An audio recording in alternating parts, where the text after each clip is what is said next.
When it comes to a big, scary, hairy goal, as you may have noticed from some of the stuff that I put out there, I love to think of them in story.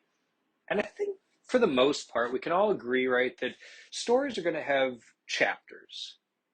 So in thinking about your story or your goal, it's important to remind yourself of the chapter that you're on. And then I think you have to completely remove yourself, completely step back from a chapter that someone else, maybe someone who's working on something similar to what you want to be working on, what chapter they're on. Standing here today in front of you, I think that I have a responsibility to serve as a model for what I present and what I talk about. So, in a moment of full transparency, moment of vulnerability and honesty, when it comes to speaking, my own big, scary, hairy goal, this is a very early chapter in my story. Hey, maybe one day there'll be a chapter in the future when I'm standing on stage giving a keynote presentation to a big audience. But today, this is where I am. So why am I telling you this?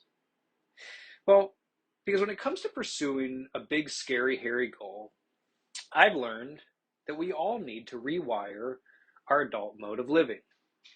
What do I mean by that? Well, I don't know where it happens, but somewhere along the line, we as adults become afraid of a skill that is so innate to us, so natural to us at the start of our life. Any guesses? Failure. No different than my 2-year-old son here, Ezekiel, when he was learning to walk. When it comes to speaking, I'm going to fall, I'm going to stumble, I'm going to trip, and I'm going to have misses. But by giving myself that permission, by recognizing that that will happen, I also give myself permission and that space to get back up. And that's where the real learning and where the real improvement takes place.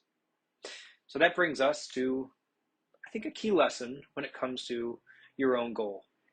A beginner's mindset is your key to freedom.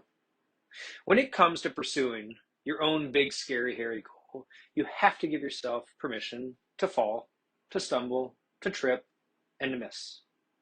A beginner's mindset is going to allow for that flexibility as you move through that goal chasing process. A beginner's mindset allows for those failures, for those slips, and then it gives you that space to actually get back up. An expert's mindset, that creates that rigidity, right? Falls, stumbles, trips, misses within here, those aren't permitted. An expert wouldn't fail.